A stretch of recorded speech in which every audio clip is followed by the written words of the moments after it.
What's up everyone, welcome back to the channel. I hope that you enjoy this recap from the 2023 Gold Coast Challenge. So this tournament is played on a temporary course at the Gold Coast, which is a lot of fun and has some interesting challenges. It's quite a short course, but we're starting here, shotgun start on hole number 8. It's a 90-meter par 3, big forehand shot left to right, and I threw this really well, got some good power on it, but unfortunately I slipped a little bit when I was throwing it and had this I went a bit long with the basket, and putting was very tentative to start off the day. So not a great start, take a par there. Next hole, really fun one. I play the forehand side, try and go left of the big tree at the end and skip it around to the right. Pushed it a little long there, leaving with a bit of an obstructed putt, but here's Kian throwing his second shot, a little celebrity appearance here. Puts that around the backside of the tree. That should be a good putt for him. So here I've left myself in circle 2 once again, and just really early and tentative and timid. The putting has not started off so hot, 2 pars in a row, but this is hole number 10, I believe. Just about 117 meter shot. I'm throwing an onyx here, pushes out right. It's going to end up a little short, but that was a really nice clean shot, a good committed backhand. Oh, and it was left side, but it hung on for the first birdie of the day.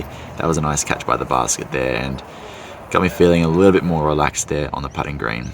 I missed the drive on this shot, but left me with a mid-circle one, and again, left side is being friendly to me today. I don't have all the tee shots, sorry guys, but I captured what I could. This hole here is a pretty tricky one to access the basket, and you can see there the wind is actually quite strong. The hyzer backhand play is just kind of the safe shot that's going to get you out and leave you with a bit of a long putt or an approach shot. Flex forehand could get you closer to the basket, but you're playing with those trees on the right side, so gave it a run there with the stepper and just off to the right. This hole's a bit of a doozy, 122 meter par 3, low ceiling and gap to hit with OB right. Basket's just way out there in the distance. And unfortunately, with the headwind, I just flipped my nuke over. You saw it just kind of there going in the background. Just turned it over, and that's going to be OB. Unfortunately, early OB, and I'm going to take a bogey on that hole. Now I missed a few holes here, but we're on, I forget what hole this is even, but you're playing out in the open and playing into the grouping of trees down the end. There's a Mando on the left you got to go to the right of, and made that, but just faded out a bit early, played it a bit too safe. Would have loved to have kind of flexed that a little bit more, but again, leaving me out here in circle 2, which is where I seem to like being. Good line, just low. Still, I'm not sure, I'm probably sitting maybe 1 down at this point, or maybe even. This is a nice short hole, lovely tunnel shot, and playing a forehand through this gap out onto the hillside and hoping that it sticks and doesn't go too far right, and that has looked like it has pretty much pinned the basket, and it was a tap-in birdie, as you can see here. Maybe not though, because the wind is playing a factor and playing downhill to the basket, but thankfully it catches, and that's a good birdie to get. Now as we see Connor Lee here with a smooth throw, there are a few backups in a couple of places on the course due to either holes throwing to the same basket or teeing off from similar locations. So this was one here. I'm just saying how I feel like I'm a bit stiff after not throwing for so long. The safe play here would be a backhand hyzer like you saw from the other tee pad, but I instead tried to go aggressive flex forehand to push it round the corner and leaving with an easy approach shot, but I turned it over to the right there and then had to kind of scramble, and I think I took a bogey or a par there, so not ideal. This is a hole that I would like to get every time. It's maybe like I would say that 105 meter par 3, just open, and yeah, I was disappointed there because I hung it way too far out to the left and just didn't really give it a chance to come back, so a little bit disappointed there, and couldn't make the putt either, so that's another par. There's a lot of, I think that there's only 1 par 4 on this whole course, which we played 2 holes ago. So when you're not putting yourself close for the birdie chances and capitalizing, you feel like you're losing strokes. Here though, bounced back through a great shot with the NV, just straight down the gap, let it fade towards the basket, and we got the birdie there. So again, looks like a similar gap, just a shorter version of the hole we saw before. I'm throwing a zone here, and I just turned it over a little bit too much, which left me with a long putt, and I'll explain a little bit later what happened there, but That was a very interesting hole. Didn't make the birdie, but did a great par save. I love this hole, just a big forehand, hopefully get it to skip back. I hit the hillside there, so I didn't quite get it to skip back as far as I would like.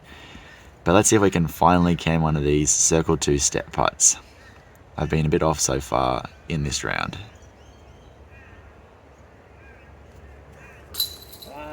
That one just felt so clean out of the hand, and I knew it was in as soon as I let it go. That was a great feeling. This is a hole that you would want to get most times. It's a pretty standard 78 meter hyzer shot. I'm throwing the Envy here, and I just didn't quite get behind it enough. It left me a long putt. Again, couldn't capitalize, took the par there. Now this hole is quite scary because you're throwing over water, which is towards the end of the shot, which is OB obviously. And so I just threw my Onyx out there, and great shot, but just pushed me a little deeper the pin. I got a bit scared there because the basket kind of sits close to the edge, as you can see here, so I'm throwing back at the basket, or putting back at it. Wind is crazy too. Good line, just low, hard to predict there in the wind.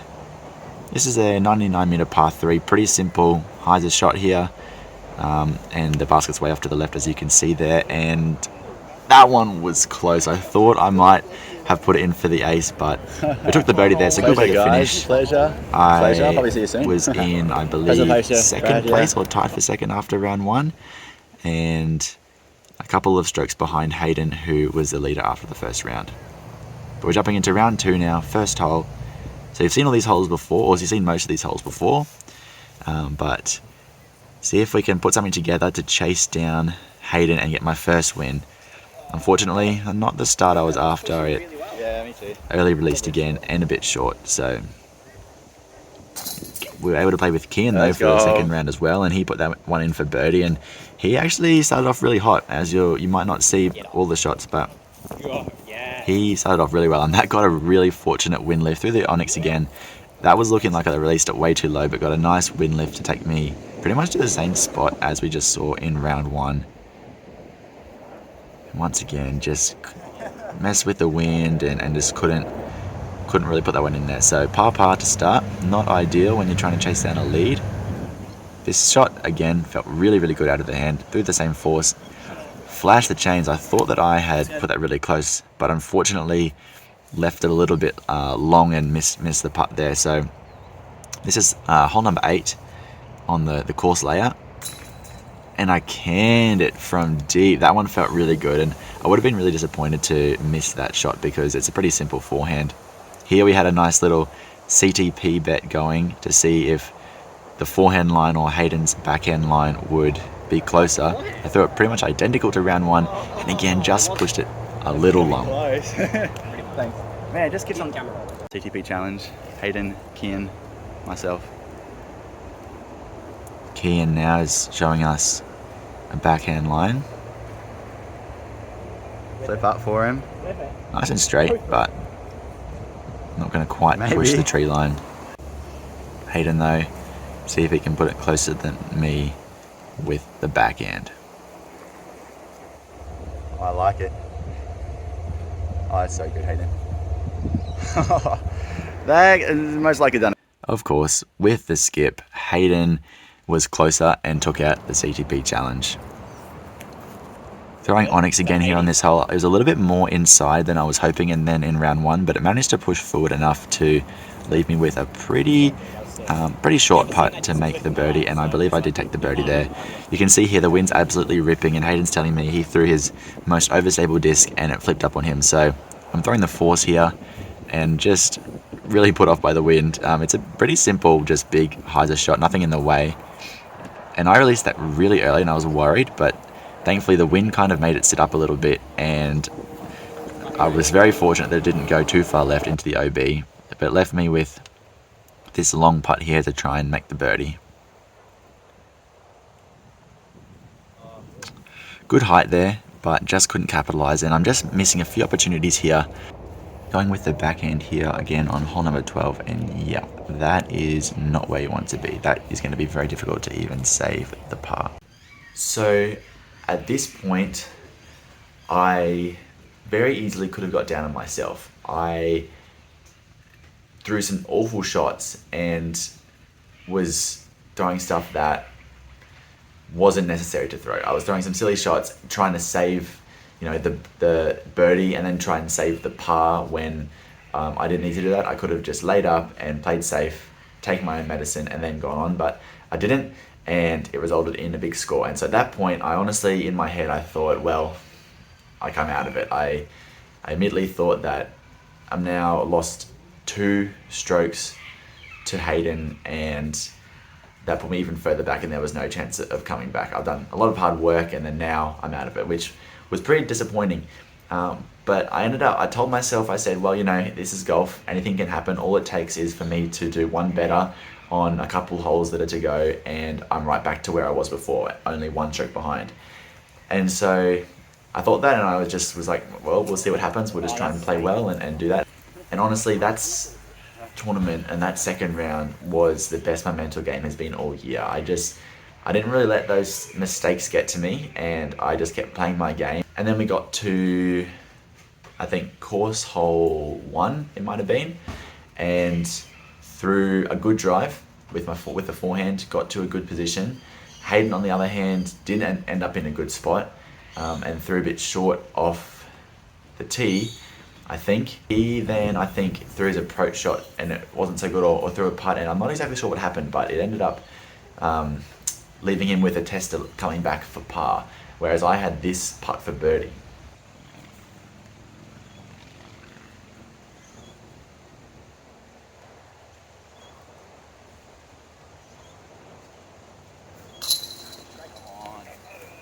Huge putt, really, really lengthy putt, but also big in terms of the context of the round. And so I made that. Hayden unfortunately missed his par putt, and so took bogey. And just like that, those 2 strokes that I had given away a few holes earlier, I'd now gained back, and it was a 1-stroke ball game, I think. So just goes to show also that if you make a mistake, it can often feel like it is the end of the world and it's super detrimental, but you just got to stay in there, because you never know what's going to happen in a game of golf. Someone could have an off shot, OB stroke, missed putt.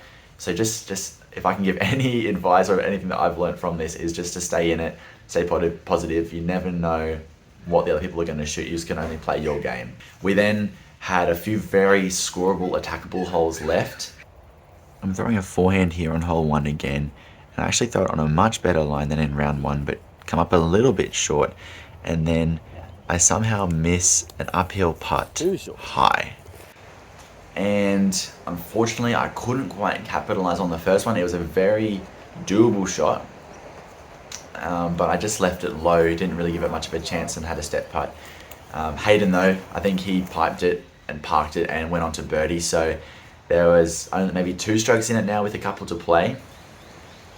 The next hole is one that you saw in the first round, very gettable forehand, but once again I was so annoyed at myself because I put too much flex on my zone and left myself out to the left, when it's really just a simple forehand shot for me. And I believe that Hayden might have put it pretty close to the backhand as well. So he was really firing it, and credit to him, he really turned it on in the last few holes to put himself in position to score and really kind of shut the door on me trying to come back. But I still wanted to try and push with some birdies at the end. I wish I'd recorded the putt on this hole so that you guys could see what happened, because I step up to it and it's literally looking at a similar putt to what I had in the first round, which I again didn't film, but that hit cage and rolled all the way down the hill, almost OB, and then I actually canned the par putt in the first round from way down the hill, which was insane.